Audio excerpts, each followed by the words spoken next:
آپ نے ہنسنا شروع کر دیا. تو وہ کہنے لگا ہنستے کیوں ہو؟ فرمانے لگے تیری جرت پہ ہنس رہا ہوں کہ خدا کا کمزور بندہ ہو کے تو کس طرح کی جرت کے ساتھ باتیں کر رہا ہے کہ میں تجھے قتل کرا دوں گا. اس نے کہا پکڑو، اور غصے میں آ گیا پکڑو اور انہیں قتل کرو. جب قتل کرنے لگے تو آپ نے منہ کعبے کی طرف کر لیا اور بڑا انی وجہت وجہی للذی فطر السماوات والارض حنیفا وما انا من المشرکین، کعبے کی طرف منہ کر کے یہ دعا پڑھی. تو کہنے لگا اچھا اس کا رخ پھیر دو کعبے سے.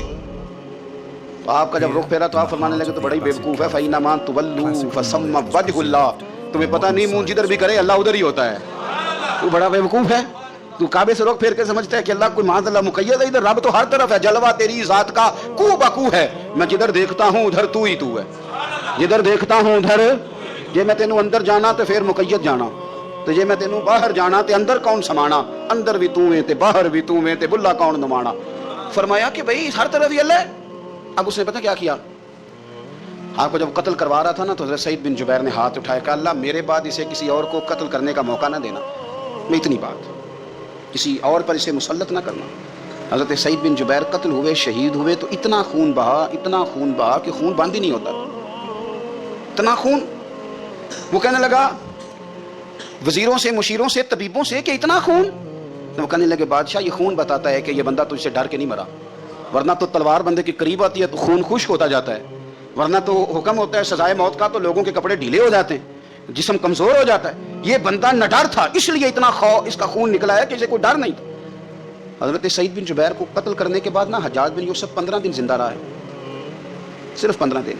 کینسر ہو گیا پیٹ میں، اتنی تکلیف ہوئی کہ جس بیماری کو آج آپ کینسر کہتے ہیں کہ کسی کی سمجھ میں نہیں آتا تھا. طبیب گوشت کی بوٹی ڈالتا تھا دھاگے کے ساتھ پیٹ میں، تو باہر آتی تھی تو وہ گل سڑ کے باہر نکلتی تھی. اس کے اپنے بھی اس کے کمرے میں نہیں جاتے تھے. او یارو، ظلم کرتے ہوئے لوگ سوچتے نہیں کہ اس کا حساب کتنا بھیانک ہوگا. رات کو چیخ مار کے اٹھتا، گھر والے کہتے تجھے کیا ہوا؟ وہ کہتا تھا جب بھی میں سوتا ہوں تو سعید بن جبیر میری خواب میں آتے ہیں اور میری ٹانگ پکڑ کے گھسیٹتے ہیں تو میری آنکھیں کھل جاتی ہیں. یہ جو بد دعائیں ہیں یہ تمہارے بستر تک تمہارا پیچھا کرتی ہیں، یہ نیندوں میں سوراخ کر دیتی. لوگ کہتے ہیں پتہ نہیں کیا بات ہے سویا نہیں جاتا. تو میں کہتا ہوں پتہ کر لو، شاید کو بات نکل ہی آئے. پتہ کر لو، دیکھ لو، غور کر لو، توجہ کر لو، شاید کو بات نکل آئے. اگر نکل آئے نا تو پھر توبہ کر لو، اور اگر نکل آئے تو پھر معافی مانگ لو، اگر نکل آئے تو پھر اللہ سے ڈر جاؤ، اگر نکل آئے تو پھر احتیاط کر جاؤ. لیکن باتیں نکلنے پر بھی ہم ماننے کو تیار. تو یہ مت سمجھے کہ جب انسان کسی کا ظلم کرے گا تو وہ چین کی نیند سوئے گا. یہ ہو سکتا جیسا کرو گے پھر ویسا، جیسا کرو گے پھر ویسا. مجھے بڑی ایک شخص کی، اور میں اس بندے کو داد دیتا ہوں، اس نے بڑی اعلیٰ ایک دفعہ بات کی. مجھے کسی نے بتایا کہ یہ فلانا آدمی اپنے باپ کا بڑا سخت نافرمان ہے. تو میں چلا گیا اور مجھے پتہ چلا کہ وہ بیچارے جو ہیں اس کے والد وہ تکلیف میں ہیں. تو میں نے جا کے ان سے کہا کہ آپ مہربانی کریں اس بچے سے کہ اپنے ابے کو راضی کر. تو مجھے کہنے لگا پیر صاحب آپ کے آنے کا شکریہ، پر یہ جو کر رہا ہے ٹھیک کر رہا ہے. میں نے کہا کیوں؟ کہنے لگے میں نے اس سے بڑھ کر اپنے ابا کو ستایا، یہ ٹھیک کر رہا ہے. وہ روتا تھا شخص، وہ روتا تھا، کہتا تھا میں نے اس سے زیادہ زیادتیاں کی ہیں. تو یہ جو میرے ساتھ کر رہا ہے نا یہ صحیح کر رہا ہے. یہ میری بہو کے سامنے جب مجھے برا بھلا کہتا ہے تو یہ میری سزا، یہ میرا بنتا تھا، میرے ساتھ ہونا چاہیے تھا. یہ اپنے بچوں کے سامنے جب میرے ساتھ سخت رویہ اختیار کرتا ہے تو یہ جو ٹھیک کر رہا ہے جو بھی کر رہا ہے. لیکن میں نے اس کے بیٹے کو کہا، میں نے کہا پتر جہاں تیرا والد آج کھڑا ہے تو بھی کل یہیں کھڑا ہونا چاہتا ہے. میرا بھی ارادہ ہے کسی جگہ کل تجھے کھڑا کیا جائے اسی کٹہرے میں. کہنے لگا نہیں. تو میں نے کہا پھر تو اللہ پہ چھوڑ، تو کس چکر میں پڑ گیا. آپ یقین کریں، آپ سکون دیں، دل پہ ہاتھ رکھ کے اپنے آپ سے پوچھ لو کہ ماں باپ جن کے چلے گئے وہ راضی گئے؟ نہ کسی کو بتانا، نہ کسی سے ذکر کرنا، وہ اپنے آپ سے پوچھ لو. اگر وہ راضی نہیں گئے تو پھر قبروں پہ جاؤ، پھر ان کے لیے دعائے مغفرت کرو، پھر قبر پہ ہی بیٹھ جاؤ. میرا رب تو وہاں بھی تمہاری صلح کرانے کو تیار ہے، وہاں بھی کرم کر دے گا اللہ. اور جن کے موجود ہیں وہ تھوڑی غور کر لیں. بخاری شریف میں حضرت خباب بن ارد رضی اللہ تعالیٰ عنہ ایک صحابی ہیں، غریب آدمی تھے، اللہ نے کرم فرمایا، مدینے والے رسول کا کلمہ پڑھ گئے. اور یہ وہ خوش قسمت آدمی ہے جنہیں کبھی کبھی میرے نبی پاک خود ملنے تشریف لے جایا کرتے.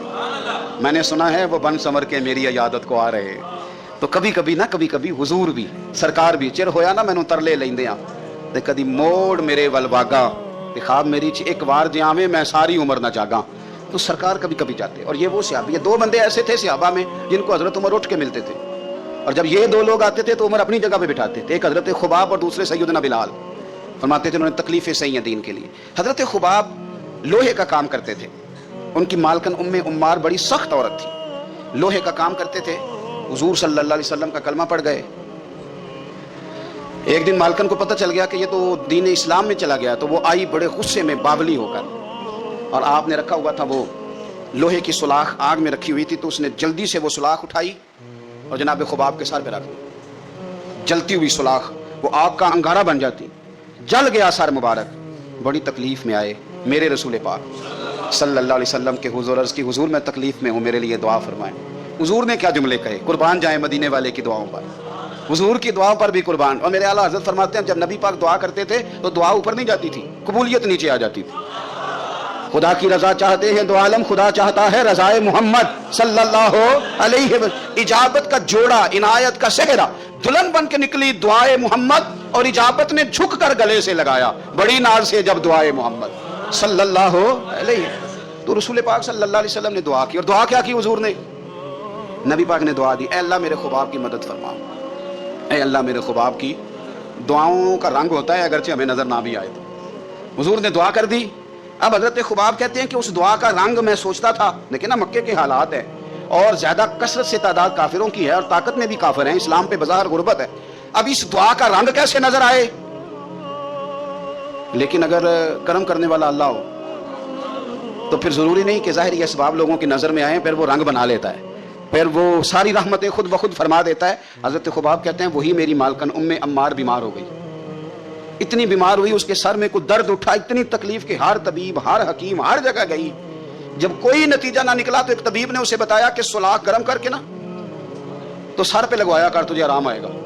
تو آپ فرماتے ہیں پھر ایک دن وہ گھر آئی اور گھر آ کے مجھے کہنے لگی لوہے کی سلاخ اچھی طرح آگ میں تپا کے نا تو میرے سر پہ رکھ۔ کہتے ہیں لوہا تپ رہا تھا، میں پکڑ رہا تھا، اس پہ سر پہ رکھ رہا تھا اور مدینے والے رسول پہ درود و سلام پڑھ رہا تھا۔ میں گویا میری توجہ حضور کی اس دعا کی طرف چلی گئی جو سرکار نے فرمائی کہ یہ انداز ہے قبولیت کا، یہ انداز ہے کہ کوئی جنگ نہیں کرنی پڑی، کوئی بہت زیادہ انقلاب، بس حضور نے دعا کر دی اللہ اس کی مدد فرما۔ تو کچھ فیصلے اللہ پہ بھی چھوڑ دینے چاہیے، بڑی جلدی رب کریم وہ فیصلے فرما دیتا ہے اور بڑی جلدی انصاف ہوتا ہے۔ ہم لوگ نا احتیاط نہیں کرتے، نہ بولنے میں، نہ چلنے میں، نہ بات کرنے میں، نہ ہم دیکھتے ہیں کہ بندہ کس کیٹیگری کا ہے، نہ ہم نے سفید داڑیاں دیکھنی ہے، نہ ہم نے علم دیکھنا ہے، نہ ہم نے کو دین کی نسبت دیکھنی ہے، نہ ہم نے تقویٰ دیکھنا ہے، کیونکہ اس وقت میرے ذہن کو بات چڑھ گئی ہے تو وہ ہم نے کر کے چھوڑ دی۔ الزام حضرت سعد بن ابی وقاص پہ لگا دیے۔ پہلا الزام یہ لگایا کہ حضرت سعد بن ابی وقاص جو ہیں یہ مال غنیمت برابر تقسیم نہیں کرتے، اور دوسرا الزام یہ لگایا کہ لشکر اسلام کو بھیج دیتے ہیں، خود ساتھ نہیں جاتے، اور تیسرا الزام یہ لگایا کہ مقدمات کے فیصلے میں عدل سے کام نہیں لیتے۔ ایک یہ کہ یہ لشکر کے ساتھ خود نہیں جاتے، ایک مقدمات کا فیصلہ عدل سے نہیں کرتے، اور تیسرا یہ کہ یہ مال غنیمت عدل سے تقسیم ہے۔ حضرت سعد بن ابی وقاص کو بڑی تکلیف ہوئی، ہاتھ اٹھائے، کہا اللہ اگر یہ جھوٹا ہے نا تو اس کی عمر لمبی کر دے، اس کے فقر میں اضافہ کر دے، اسے فتنوں میں مبتلا کر دے۔ دعا کر دی، بات ختم ہو گئی۔ حضرت سیدنا عبد الملک بن عمیر تابی بزرگ ہیں رضی اللہ تعالیٰ عنہ، فرماتے ہیں میں نے اس بوڑھے کو دیکھا جس کے لیے حضرت سعد بن ابی وقاص نے دعائیں کی تھیں۔ اس نے 3 الزام لگائے تو آپ نے جواب میں 3 دعائیں دی۔ آپ نے کہا اللہ اس کی عمر لمبی فرما، فقر میں اضافہ کر، اسے فتنوں میں مبتلا کر۔ آپ فرماتے ہیں میں نے اسے دیکھا اتنا بوڑھا ہو گیا تھا، کمر جھک گئی تھی، یہ بھمیں اس کی آنکھوں پہ آ گئیں، چلا نہیں جاتا تھا، اور کبھی وہ مالدار ہوتا تھا، پر حضرت سعد بن ابی وقاص کی دعا نے اتنا پیچھا کیا کہ در در کی بھیک مانگنے پہ مجبور ہو گیا، اور بڑھاپے میں بھی اس کے فتنے کا یہ عالم تھا کہ ضعیف ہو گیا، عورت کی خواہش رہی نہیں وجود میں، لیکن پھر بھی راہ جاتی عورت کو چھیڑ دیتا تھا، اور یقیناً پھر اس کی وجہ سے وہ مار کھاتا تھا چوکوں چوراہوں میں۔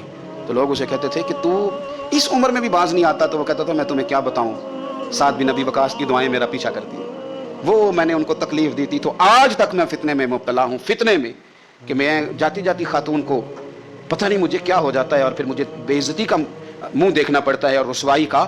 تو کیوں لوگ بد دعائیں لیتے ہیں، اور کیوں کر کے لوگ اتنا سخت اپنے آپ کو بنا لیتے ہیں کہ وہ نیک صالح اور پاک لوگوں کے بارے میں بھی ان کے نظریات اس طرح کے ہو جاتے ہیں۔ خدا را زندگی میں بڑی تکلیفیں آ جائیں گی اگر ہم ان چیزوں سے نہیں بچیں گے۔ یاد رکھیں جیسا کریں گے پھر ویسا بھریں گے، بولیں بھی سوچ کے، چلیں بھی سوچ کے، مخالفت بھی کریں تو سوچ کے، اور اتنی جتنی کسی کی بنتی ہے۔ الزام بھی لگائیں تو خدا را اللہ سے ڈر کے، فٹافٹ نہیں، جلدی نہیں۔ آپ ہر چوتھے بندے کے بارے میں لوگ نہیں کہہ رہے فلانا پیسے کھاتا ہے، بھئی آپ نے دیے، یا آپ گواہ بنے جب وہ کھا رہا تھا، آپ نے یہ کیسے بات کر دی؟ تو ہم تیزی کے ساتھ اس طرح کے اعمال اکٹھے کر رہے ہیں کہ جو ہمارے لیے اذیت کا سبب بنیں گے۔